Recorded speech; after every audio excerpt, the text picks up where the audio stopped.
Welcome back to Hardball. President Obama wants to put an end to the culture wars, he suggests, and Will Saletan of Slate, says in order to do that, the president must get both conservatives and liberals to face certain truths about hot-button issues, starting with abortion and getting on to gay marriage. But are conservatives and liberals willing to face the music to get together? And can President Obama actually bridge the divide he promised to?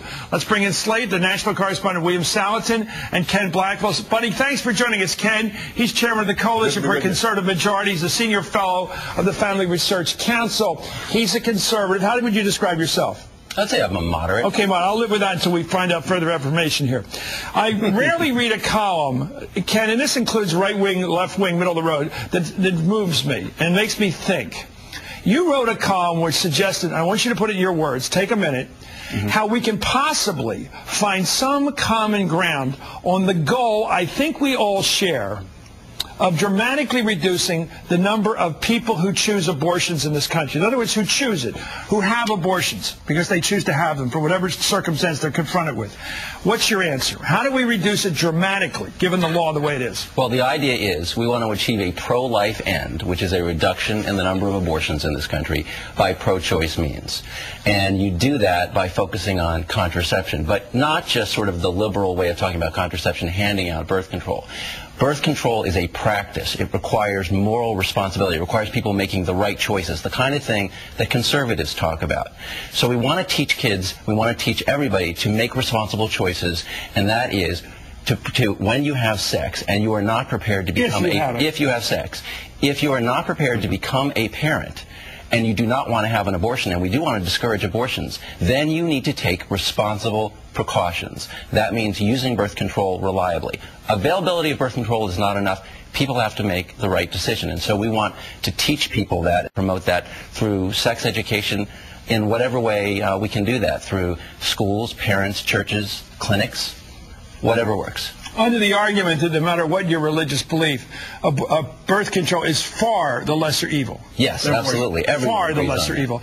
Ken Blackwell, your thoughts about this attempt to try to find a way to reduce dramatically the million-plus abortions we have in this country? Who knows the exact numbers?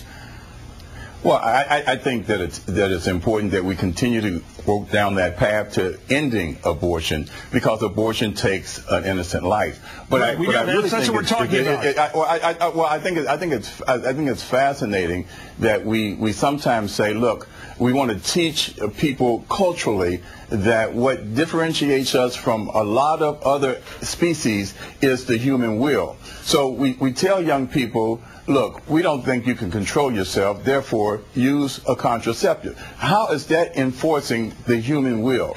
That's the issue that I think we have to continue to discuss. Chris, you have framed this as a cultural war. There are those of us who have been engaged in this struggle for 30, 40, 45 years, and we don't see ourselves as bomb throwers. We see ourselves as reasonable people who advocate the protection of life. So we will engage in this conversation, but we're not going to put one hand behind our back. I respect both sides in terms of your right to have these positions. This is an American debate that goes on. Right now we have a law. The Supreme Court recognized the right to choose an abortion, to have an abortion in very late term, and depending on the circumstances and the amount of regulation that goes on, it's easier to have an abortion early in term.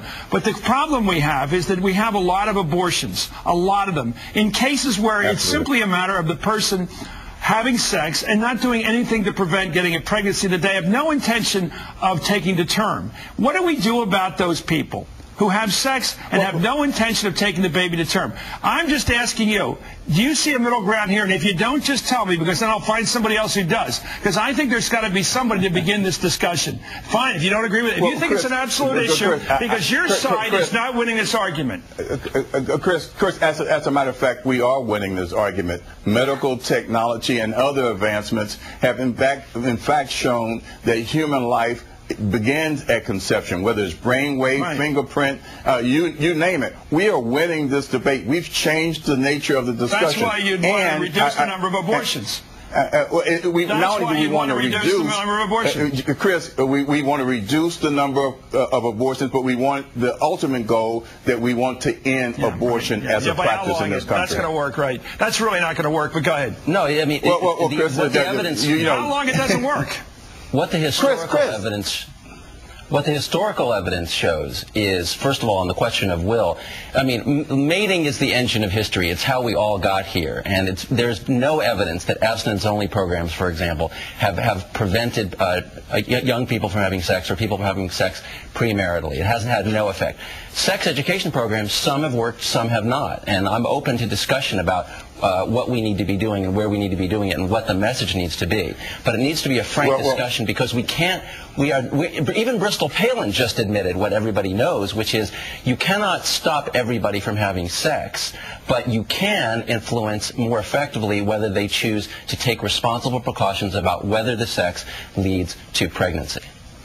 Well, a bad decision should not lead to the life of an innocent baby being taken. And so that's where we have this discussion. Look. No, there's no disagreement about that. Let me ask you this. Well, then we're winning in the conversation. We'll continue to advance our arguments. I agree with you. People are concerned about abortion. They don't like the number of abortions they do. However, most people believe in the end, when the decision has to be made, the government shouldn't make it, the person should make it. Most people believe that, Ken, whether you like that or not. And here's the question I put to you is, 10 years from now, if we're still on the air here, and you come back on and Will comes back on, we will have the same argument, and you will take the same position of abstinence and all this stuff, and there will be 10 million more abortions by then. And we will have the same discussion with having accomplished nothing. And that's my concern, that it's gotten nowhere.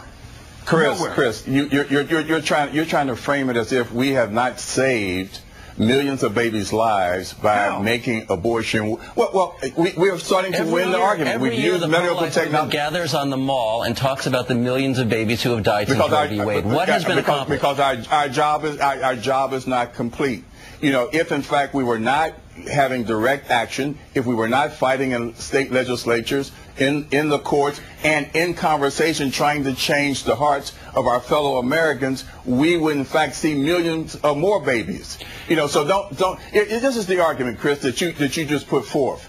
In the Underground Railroad, this would have been the argument. You know, we can't continue to take 100, 200 people off of the plantation until we can free all of them. You know, so you frame the argument the way you want to frame the argument. No, but I'll tell you right now, I've done counseling. I've done street corner counseling. I've fought in the courts. I've fought in the legislatures, and I've had conversations changing the hearts of men and women. I know that our efforts have. I know that our efforts have saved the lives of millions of babies, and we will continue to engage in the struggle. Fair enough, Ken. The reason I liked your article is it pointed out something I never thought through. Something like 90% of the situations that lead to abortions, and it's the person's choice under the law. And it leads to an abortion because somebody chooses, they figure that's what they're going to do, and that's their decision.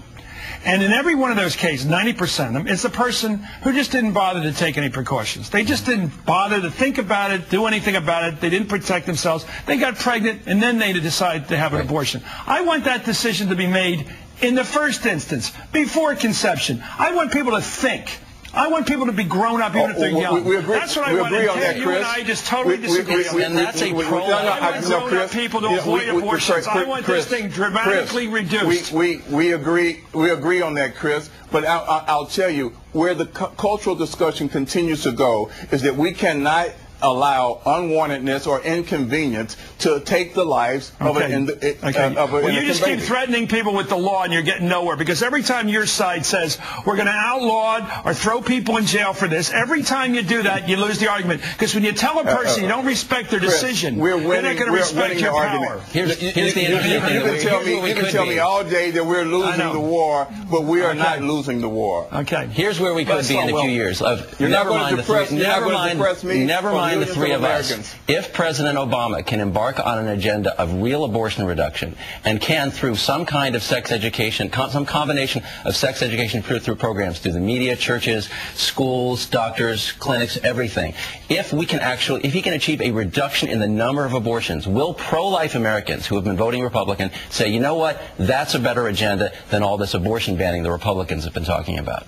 Okay, I think we're learning something. I'm sorry. I got to go. Ken, I respect you. I think you got a good cause, but I like this guy's new cause. I think that's getting somewhere. Thank you, Will Saletan. Thank you for joining us. Ken Blackwell, as always, I respect your opinion. I think this guy's got something new here. I want to reduce the number.